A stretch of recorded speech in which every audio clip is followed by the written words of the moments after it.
Morning बच्चों। I hope कि आप सब अच्छे होंगे। आज के वीडियो में मैं डिस्कस करने वाला हूं कार्बन एंड कंपाउंड की सबसे मोस्ट इंपॉर्टेंट रिएक्शन जो आपके बोर्ड एग्जाम में से रिलेटेड है और इस बोर्ड एग्जाम में आने की जिसकी प्रोबेबिलिटी सबसे ज़्यादा है। तो सबसे पहले आपको हाइड्रोकार्बन का बेसिक्स पता होगा कि हाइड्रोकार्बन क्या होते हैं। हाइड्रोकार्बन जो कार्बन और हाइड्रोजन से मिलकर कंपाउंड बनते हैं, जिसमें तीन कैटेगरी है, एल्केन, एल्कीन और एल्काइन। एल्केन सारे सिंगल बॉन्ड वाले और एल्कीन डबल बॉन्ड वाले और एल्काइन ट्रिपल बॉन्ड वाले होते हैं। आपको पता है कि कार्बन की एक खास प्रॉपर्टी होती है कैटेनेशन। कैटेनेशन का मतलब क्या होता है? जो मोस्ट इंपॉर्टेंट चीज़ है, कैटेनेशन का मतलब होता है कि कार्बन खुद के कार्बन के साथ जुड़ के एक लॉन्ग चेन के जरिए जुड़ सकता है, साइक्लिक रिंग के जरिए जुड़ सकता है, ब्रांच के जरिए कनेक्ट हो सकता है। तो ये कैटेनेशन इसको कहा जाता है। जैसे ये मैंने बनाया तो ये 3C मैंने बनाया, तो इसका नाम आपको पता होगा प्रोप, और सारे सिंगल बॉन्ड है तो प्रोपेन। इसी तरह अगर 4C है तो इसका नाम होता है ब्यूटेन। इसी तरह 5C अगर है तो उसका नाम पेंटेन होता है। और यहाँ पे हाइड्रोजन हम लोग लगाते हैं, हाइड्रोजन को बैलेंस कर सकते हैं, तो ये आपको पता है। इसी तरह आपको ये भी पता है कि फंक्शनल ग्रुप, आपके कोर्स में 4 फंक्शनल ग्रुप हैं, लेकिन 2 सबसे मोस्ट इंपॉर्टेंट है, जिसमें अल्कोहल और कार्बोक्सिलिक एसिड है। अल्कोहल OH जिसका सिंबल होता है, अगर ये कहीं भी लगाए तो वो अल्कोहल होता है, और इसका सफिक्स ऑल है, और COOH ये कार्बोक्सिलिक एसिड का सफिक्स है COOH, और इसका सफिक्स होता है ओइक एसिड। तो जैसे अगर आपसे कहा जाए इथेनॉल बनाइए, इथेनॉल, तो इथेनॉल कैसे बनाएंगे आप? 2 कार्बन, इथेन हो गया और OH उसके पीछे लगा देंगे, तो ये हो गया आपका इथेनॉल। अब हाइड्रोजन को आप बैलेंस कर सकते हैं। यहाँ पे हाइड्रोजन को बैलेंस कर लेंगे आप लोग। देखिए C के पास एक का शेयरिंग ये कर रहा है, तो इसको 3 की जरूरत है अभी, तो यहाँ पे 3H लगा देंगे। ये कार्बन 2 तरफ से एक का शेयरिंग कर रहा है, तो इसको 2 हाइड्रोजन की जरूरत है, तो यहाँ पे 2H। तो ये आपका बन गया इथेनॉल का फॉर्मूला। इसी तरह इथेनोइक एसिड अगर आपको बनाना है, अगर ओइक एसिड बनाना है, तो एक C आपने लगाया और एक COH लगा दिया, तो 2 C में हो गए आपके, तो ये इथेनोइक एसिड हो गया। तो इस कार्बन को कितने H की जरूरत है? 3H की जरूरत है, तो CH3COH, ये आपका इथेनोइक एसिड हो गया। तो मैं इस वीडियो में बात करने वाला हूँ सबसे मोस्ट इंपॉर्टेंट रिएक्शन, और सबसे पहले मैं हाइड्रोकार्बन की एक रिएक्शन बताऊंगा आपको, एडिशन रिएक्शन। एडिशन रिएक्शन का मतलब ये है कि अनसैचुरेटेड हाइड्रोकार्बन को सैचुरेटेड में कन्वर्ट करने की प्रोसेस को एडिशन रिएक्शन कहते हैं। अनसैचुरेटेड हाइड्रोकार्बन क्या होता है ये आपको पता होगा, जो डबल बॉन्ड और ट्रिपल बॉन्ड वाले, यानी एल्कीन और एल्काइन। हाइड्रोकार्बन को 3 कैटेगरी में बांटा गया है।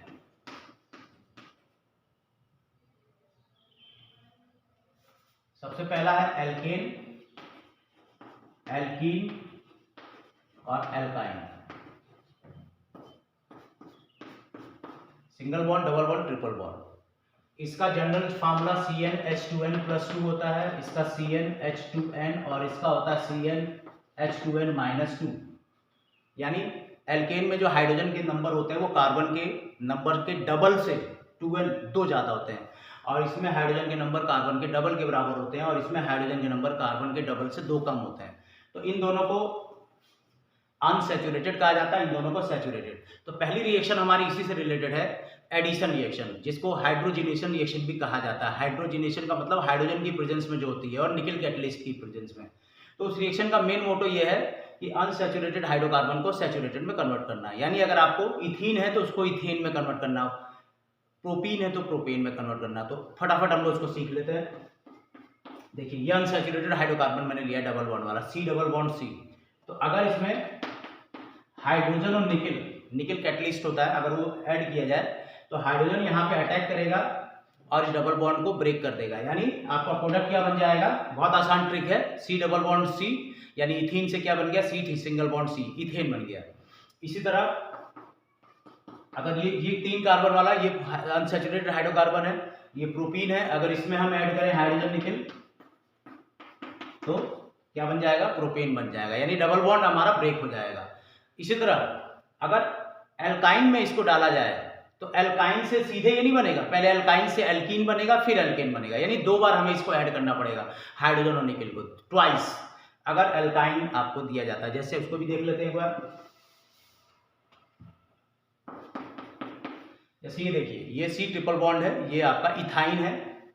अगर हाइड्रोजन और निकल ऐड किया जाए तो पहले डबल बॉन्ड बनेगा, फिर हाइड्रोजन निकल ऐड किया जाए तो सिंगल बॉन्ड आपका इथेन में कन्वर्ट हो जाएगा। तो ये एडिशन रिएक्शन है, बहुत इंपॉर्टेंट रिएक्शन है, हमें याद रखना है। हाँ, इसमें निकल की जगह हम लोग कैटलिस्ट प्लेटिनम भी ले सकते हैं, निकल की जगह हम लोग प्लेटिनम भी ले सकते हैं एज ए कैटलिस्ट।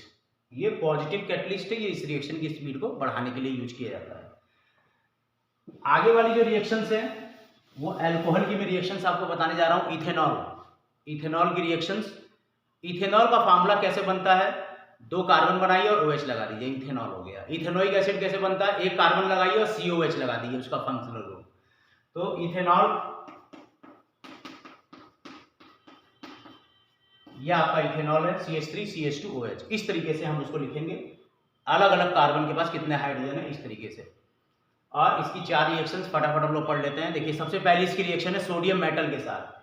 अगर इसमें सोडियम मेटल की रिएक्शन कराया जाए, सोडियम, आपको पता होना चाहिए कि सोडियम सबसे एक्टिव मेटल है, मेटलों में से एक है।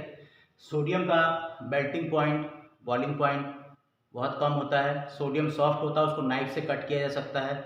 पानी के साथ सोडियम रिएक्ट करता है तो विग्रेसली रिएक्ट करता है, आग भी पकड़ सकती है और हाइड्रोजन गैस निकलती है। तो ये सोडियम की कुछ प्रॉपर्टी है। तो जब सोडियम को अल्कोहल में ऐड किया जाएगा तो सोडियम क्या करेगा, यहाँ पे किस पे अटैक करेगा, हाइड्रोजन पे, और इस हाइड्रोजन को रिमूव कर देगा। तो बहुत आसान ट्रिक है। प्रोडक्ट क्या बनेगा, Na यहाँ पे जुड़ जाएगा। बस इसको बैलेंस करने के लिए 2 हम लोग लगा देंगे, क्योंकि हाइड्रोजन निकलेगा, हाइड्रोजन का फार्मूला H2 होता है, इसलिए 2 लगा देंगे। तो देखिए प्रोडक्ट क्या बनेगा, CH3 CH2, कुछ नहीं करना है, बस यहाँ से H को हटा के Na लगा देना है। तो ये सोडियम एथॉक्साइड इसका नाम होता है, सोडियम एथॉक्साइड, और हाइड्रोजन गैस निकलेगा। तो ये हमारी पहली रिएक्शन थी कि अगर अल्कोहल में मेटल डाला जाए सोडियम, तो सोडियम क्या करेगा, हाइड्रोजन, सबसे जो किनारे वाला हाइड्रोजन होगा उसको हटा देगा और वहां पे जुड़ जाएगा, सोडियम एथॉक्साइड और हाइड्रोजन गैस निकलेगा। तो ये मेटल के साथ थी अल्कोहल की रिएक्शन। अगली रिएक्शन पे चलते हैं हम लोग।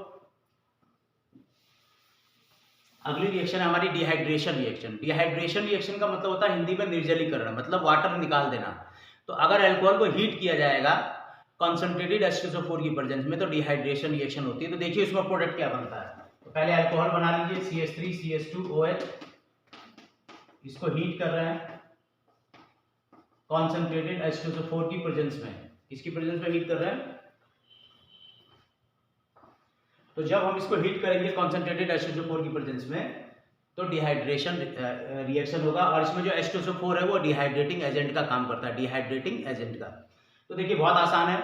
डिहाइड्रेशन का मतलब क्या है कि पानी का बाहर निकल जाना। तो वाटर इसमें जहां भी आपको दिख रहा है उसमें से बाहर निकाल दीजिए। देखिए ये H2O, डिहाइड्रेशन रिएक्शन हो रहा है तो H2O को बाहर निकाल दीजिए। तो बचा क्या, देखिए H2O जब आप निकाल देंगे तो इसमें एक्चुअल में इसमें जो प्रोडक्ट बनता है बड़ा इंटरेस्टिंग है। इसमें अनसैचुरेटेड हाइड्रोकार्बन बनता है। देखिए कैसे, 2 C बचे हुए हैं, C2 लिख दीजिए। H कितने बचे, देखिए 3 और एक यहाँ बचा 4। तो ये किसका फार्मूला हो गया, C2H4 किसका फार्मूला हो गया, 2 कार्बन वाला हाइड्रोकार्बन इथीन। दूसरे नंबर पे ये दूसरे ग्रुप का है, क्योंकि इसमें हाइड्रोजन के नंबर कार्बन के डबल के बराबर है। तो यानी इथेनॉल से क्या बन गया, इथीन। तो ये क्वेश्चन इनडायरेक्ट भी आ सकता है कि आप इथेनॉल से इथीन बनाइए, तो आप समझ जाइएगा कि डिहाइड्रेशन रिएक्शन होगा और उसमें H2 बाहर निकलेगा और अनसैचुरेटेड हाइड्रोकार्बन बन जाएगा। इसी तरह प्रोपेनॉल से क्या बनेगा, प्रोपीन बन जाएगा। ब्यूटेनॉल से क्या बन जाएगा, ब्यूटीन बन जाएगा। पेंटेनॉल से क्या बन जाएगा, पेंटीन बन जाएगा, है ना। अगर H2SO4 की प्रेजेंस में हीट कर रहे हैं, याद रखिएगा, तो ये डिहाइड्रेटिंग एजेंट होगा और डिहाइड्रेशन हो जाएगा, H2O बाहर निकल जाएगा। जैसे ये आपका प्रोपेनॉल है, 3 कार्बन और OH। मैंने H बैलेंस नहीं किया, H आप लगा सकते हैं, यहाँ पे 3H लगेगा, यहाँ 2 लगेगा, यहाँ 2 लगेगा। तो अगर इसको सेम हीट किया जाए कॉन्सेंट्रेटेड H2SO4 की प्रेजेंस में, तो क्या बन जाएगा, प्रोपीन बन जाएगा, वाटर बाहर निकल जाएगा। तो आपको सीधे प्रोडक्ट दिखाना है, तो आप 3C बना के डबल बॉन्ड लगा देंगे, प्रोपीन आपको मिल गया, प्रोपेनॉल से प्रोपीन। तो ये था डिहाइड्रेशन रिएक्शन, अगर हम हीट करेंगे अल्कोहल को कॉन्सेंट्रेटेड H2SO4 की प्रेजेंस में। अगली रिएक्शन भी हीट वाली है, लेकिन उसमें जो ये रिएजेंट है ये बदल जाएगा। देखिए फिर से अल्कोहल को हम लोग हीट कर रहे हैं, लेकिन इस बार H2SO4 की प्रेजेंस में नहीं, KMnO4 पोटेशियम परमैंगनेट इसको कहा जाता है, और A2CR2O7 पोटेशियम डाइक्रोमेट। ये दोनों जो है आपके ऑक्सीडाइजिंग एजेंट होते हैं, यानी अब इस रिएक्शन का ऑक्सीडेशन होगा, क्योंकि ये दोनों ऑक्सीडाइजिंग एजेंट हैं। तो अब ऑक्सीडेशन इस रिएक्शन का नाम हो जाएगा। अब डिहाइड्रेशन नहीं होगा, यानी अगर ये बदलता है तो ऑक्सीडेशन रिएक्शन का नाम होगा। तो ऑक्सीडेशन की क्या डेफिनेशन होती है? Adding of oxygen, removing of hydrogen. तो इसका ट्रिक ये है कि इस अल्कोहल में जहां आपको हाइड्रोजन दिख रहा है उसको हटा के O जोड़ दीजिए। बस आपको O जोड़ देना है हाइड्रोजन को हटा के। अगर ये KMnO4 या K2CrTO7 की बात करता है इथेनॉल में, तो जो सबसे किनारे वाला हाइड्रोजन होगा उसको हटा के O जोड़ देना है, ऑक्सीडेशन करा देना है। तो देखिए प्रोडक्ट क्या बनेगा, ये ऐसे ही रहेगा CH3C, ये H2 की जगह O लग जाएगा। यानी इथेनॉल से क्या बन गया? COH, इथेनोइक एसिड बन गया, यानी फंक्शनल ग्रुप ही चेंज हो गया। तो अगर आपको बोर्ड एग्जाम में कहता है कि इथेनॉल से इथेनोइक एसिड बनाना है, तो यानी उसको हमें ऑक्सीडेशन रिएक्शन कराना पड़ेगा। तो कोई एक यूज करेंगे हम लोग इसमें, KMnO4 पोटेशियम परमैंगनेट, ये अल्कलाइन होता है, और K2CrTO7 पोटेशियम डाइक्रोमेट, ये एसिडिफाई होता है। कोई एक यूज करेंगे तो ऑक्सीडेशन हो जाएगा, H2 हट के O जुड़ जाएगा। तो इसको बड़े लेवल पे भी हम लोग कर सकते हैं। बड़े का मतलब अगर कार्बन की चेन बढ़ाई जाए, 3 कार्बन वाला अल्कोहल लिया जाए, देखिए ये 3 कार्बन वाला अल्कोहल लिया जाए और सेम रिएजेंट यूज किया जाए और हीट किया जाए, तो आपको पता है कि एडिंग ऑफ ऑक्सीजन, ऑक्सीजन आपका जुड़ेगा सबसे किनारे वाले, जहां OH होगा वहां O जुड़ जाएगा।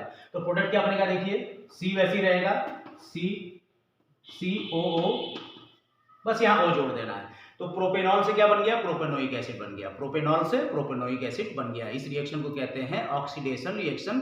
केवल O जोड़ना है आपको, H2 को हटा के सबसे किनारे यहाँ पे एक O और जोड़ देना है। अगली रिएक्शन चलते हैं इथेनॉल की, esterification reaction. Esterification reaction, esterification reaction बेटा क्या होती है? ये मैंने लिया इथेनॉल, एक इथेनॉल लेंगे और एक इथेनोइक एसिड लेंगे, दोनों को मिला देंगे। इथेनोइक एसिड और इथेनॉल दोनों को मिला देंगे। इथेनॉल का फंक्शनल ग्रुप OH होता है, इथेनोइक एसिड का फंक्शनल ग्रुप COH होता है। जब इस इथेनॉल और इथेनोइक एसिड को मिलाया जाता है तब बनता है ईस्टर, जिसमें स्वीट स्मेलिंग आती है, खुशबू आती है, जिससे इसका यूज फ्लेवरिंग एजेंट में या परफ्यूम में, इंडस्ट्री में किया जाता है। तो देखिए इसका प्रोडक्ट, देखिए इसका ट्रिक क्या है। ईस्टर का फार्मूला क्या होगा आपको याद करने की जरूरत नहीं है, आप ट्रिक याद रखिए। देखिए इथेनॉल से OH हटा दीजिए और इथेनोइक एसिड से H हटा दीजिए, यानी H2O हटा दीजिए और जो बचता है उसको जोड़ के लिख दीजिए, वही ईस्टर होगा। फिर से सुनिए, इथेनॉल से OH को हटा दीजिए और इथेनोइक एसिड से H को हटा दीजिए, यानी H2O मिला के हटा दीजिए। देखिए प्रोडक्ट क्या बनेगा, देखिएगा इथेनॉल में जो चीज बची हुई है वो लिखिए CH3CH2, और इथेनोइक एसिड में H हटाया हमने वहां से, तो ये जो चीज बचा है इसको सीधा नहीं लिखना, रिवर्स करके लिख देना है, उल्टा। देखिए कैसे, OCCH3, यही आपका ईस्टर होता है, स्वीट स्मेलिंग सब्सटेंस। देखिए बहुत आसान ट्रिक है। इथेनॉल बनाइए, इथेनोइक एसिड बनाइए, इथेनॉल से OH और इथेनोइक एसिड से H दोनों को मिला हटा दीजिए, और जो बचता है इथेनॉल में ये बच रहा है वो लिख दीजिए, और इथेनोइक एसिड में जो बच रहा है उसको उल्टा करके लिख दीजिए। तो ये ईस्टर बनता है, स्वीट स्मेलिंग सब्सटेंस होता है, परफ्यूम, फ्लेवरिंग एजेंट, इन सब में यूज किया जाता है। इस रिएक्शन का नाम एस्टिफिकेशन रिएक्शन है। इसके बाद देखिए इसके आगे एक और रिएक्शन बचती है, जो लास्ट रिएक्शन है, जिसका नाम है saponification reaction. Saponification reaction is used to prepare the soap. लेकिन वो इस रिएक्शन के आगे हम लोग आगे बढ़ते हैं। जब हमारा ईस्टर बन जाता है, तो इस ईस्टर में अगर हम लोग बेस मिला दिया जाए, बेस NaOH, NaOH आपको याद होना चाहिए। NaOH कैसे बनता है? अच्छा आपको ये पता है कि NaOH कैसे बनता है? सोडियम हाइड्रोक्साइड, जिसका नाम कास्टिक सोडा होता है। तो इसकी रिएक्शन में मैं, अब क्योंकि NaOH आ गया है तो मैं उसकी रिएक्शन आपको क्विक बता देता हूँ। देखिए ये है NaCl प्लस H2O, नमक, सॉल्ट और वाटर। नमक का एक्वस सोल्यूशन लेके अगर इसमें इसका इलेक्ट्रोलिसिस किया जाए, देखिए नमक और पानी का घोल को ब्राइन भी कहा जाता है, ब्राइन। इन दोनों को क्या कहा जाता है? ब्राइन। केमिस्ट्री की भाषा में इन दोनों को ब्राइन कहा जाता है। अगर इसको मिलाया जाए, इलेक्ट्रोलिसिस किया जाए, तब बनता है NaOH, सोडियम हाइड्रोक्साइड, जिसका नाम कास्टिक सोडा भी होता है। NaOH, और 2 गैसें निकलती हैं, हाइड्रोजन और क्लोरीन। ये पूरी प्रोसेस जो है इसको क्लोर अल्कलाइल प्रोसेस भी कहा जाता है। बहुत इंपॉर्टेंट है ये NaOH बनाने की प्रोसीजर। इस पूरी प्रोसेस को क्लोर अल्कलाइल प्रोसेस कहा जाता है। नमक का एक्वस सोल्यूशन, नमक और पानी मिला के इलेक्ट्रिसिटी पास कराई जाएगी, इलेक्ट्रोलिसिस किया जाएगा, तो बनता है NaOH, और साथ में 2 इंपॉर्टेंट गैसें निकलती हैं, हाइड्रोजन और क्लोरीन, जिसका अपने में अलग अलग यूज है। तो इसमें इसका यूज पूछा जा सकता है। तो NaOH का यूज क्या हो गया बताइए? NaOH का यूज सोप बनाने में है, जो हम अभी पढ़ने वाले हैं। H2 हाइड्रोजन का यूज क्या क्या है, हाइड्रोजन का यूज है फ्यूल के रूप में और फर्टिलाइजर खाद बनाने में। क्लोरीन का यूज क्या है, क्लोरीन का यूज है वाटर को जर्म्स फ्री करने में, डिसइंफेक्ट करने में, तो ये सब इसके यूज हो गए। और ये पूरी प्रोसेस को क्या कहते हैं, क्लोर अल्कलाइल प्रोसेस, क्लोर अल्कलाइल प्रोसेस, ये NaOH बनाने की प्रोसेस है। बट यहाँ पे हम लोग अल्कोहल की रिएक्शन पे थे जिसमें हम लोग ईस्टर बना चुके हैं। तो ईस्टर में अगली और लास्ट रिएक्शन है कि अगर ईस्टर में NaOH मिलाया जाए तो क्या बनेगा। सब इस रिएक्शन का नाम होता है सपोनिफिकेशन रिएक्शन। तो देखिए NaOH इसमें मिला देते हैं। अब देखिए इथेनॉल से OH हटा था और इथेनोइक एसिड से H हटा था, जो बचा था उसको हमने जोड़ा तो ईस्टर बना। अब जब ईस्टर में NaOH आएगा तो ईस्टर में अल्कोहल वाला जो हिस्सा है वो NaOH से कहेगा कि भाई मुझे मेरा OH दे दो, तो वो उससे OH अपना वापस ले लेगा क्योंकि उसने अपना OH दिया था। तो इसका जो प्रोडक्ट बनेगा, ये देखिए ये जो अल्कोहल वाला हिस्सा है वो OH को अपने पास ले लेगा, तो फिर से इथेनॉल वापस बन गया। और जो बचा हुआ हिस्सा है जो इथेनोइक एसिड का हिस्सा था H हटाने के बाद, वो सीधा हो जाएगा अब और Na उसके पास जुड़ जाएगा। तो बहुत आसान ट्रिक से आप याद कर सकते हैं। देखिए ये सीधा कर दीजिए इसको, CH3COONA, यही आपका सोप बनाने की प्रोसेस होती है। इस प्रोसेस को कहा जाता है सपोनिफिकेशन रिएक्शन। ईस्टर में जब NaOH मिलाएंगे तो अल्कोहल वाला हिस्सा अपना OH ले लेगा और Na चला जाएगा इसके पास और ये सीधा हो जाएगा। यही सोप का बनाने की प्रोसेस है। हाँ, सोप का जो फार्मूला होता है वो इससे थोड़ा अलग होता है, उसमें कार्बन की लंबी चेन होती है, मतलब C17H35 लाइक दिस, C17H। तो लेकिन ये बेसिक सोप का फार्मूला है, बनाने की प्रोसीजर है। तो ये अल्कोहल की सबसे इंपॉर्टेंट और इथेनोइक एसिड की एक ये रिएक्शन आपकी हो गई। कार्बोनिक एसिड की इथेनॉल से रिएक्शन कराएंगे तो ईस्टर बनेगा।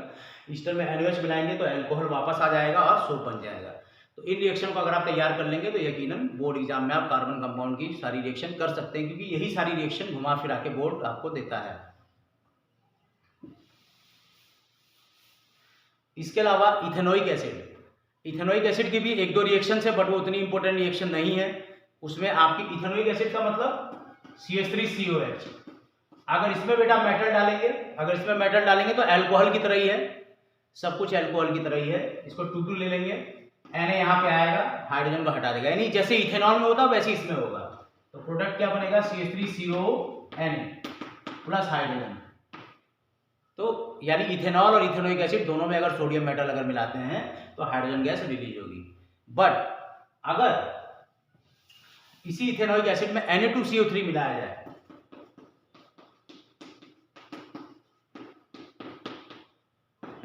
सोडियम कार्बोनेट इसको कहा जाता है, तब ये सोडियम अभी भी हाइड्रोजन को हटाएगा, लेकिन यहाँ सोडियम कार्बोनेट के पास CO3 भी है तो वो हाइड्रोजन गैस नहीं निकलेगा। अगर प्योर मेटल है तभी हाइड्रोजन गैस निकलेगा, यानी प्रोडक्ट तो सेम बनेगा। देखो प्रोडक्ट तो सेम बनेगा, CH3CONA, सब में Na जोड़ रहा है, बट यहाँ वाटर और CO2 गैस भी निकलेगी, क्योंकि CO3 बचा हुआ है यहाँ पे, तो यहाँ हाइड्रोजन गैस नहीं निकलेगा, वो वाटर में कन्वर्ट हो जाएगा और CO2 गैस निकलेगी। अगर Na के अलावा उसका कार्बोनेट लेते हैं या बाई कार्बोनेट लेते हैं तो हाइड्रोजन गैस नहीं निकलेगा। बाकी वो Na यहाँ जाएगा, हाइड्रोजन को हटाएगा, लेकिन CH3CONA बनेगा, लेकिन हाइड्रोजन गैस नहीं निकलेगी। तो ये थे कार्बन और कंपाउंड की मोस्ट इंपोर्टेंट रिएक्शंस। कार्बन की और आपको इस चैप्टर में क्या क्या पढ़ लेना है, कार्बन के एल्ट्रॉप पढ़ लेने हैं कि कार्बन के 3 एल्ट्रॉप होते हैं, डायमंड, ग्रेफाइट, और बेसिक उनका स्ट्रक्चर पढ़ लेना है कि क्या स्ट्रक्चर है डायमंड, ग्रेफाइट और C60 जो फुटबॉल शेप का होता है। कैटेनेशन प्रॉपर्टी पढ़ लेना है। कैटेनेशन का मतलब होता है कि कार्बन अपने कार्बन के साथ जुड़ते जाता है। Self linking property of carbon is called catenation. उसके एग्जाम्पल आप दे सकते हैं, देखिए ये कैटेनेशन कहलाता है, या इस तरीके से देखिए ब्रांच के जरिए या कार्बन रिंग के जरिए भी जुड़ सकता है। रिंग रिंग रिंग आप लोगों को पता है, देखिए रिंग का मतलब जैसे ट्रायंगल, यहां कार्बन लगा दीजिए, तो इनका नाम कैसे लिखते हैं आपको पता होगा। अगर क्लोज रिंग बनाता है तो इसका नाम साइक्लो, इसके नाम से स्टार्ट होता है, साइक्लो।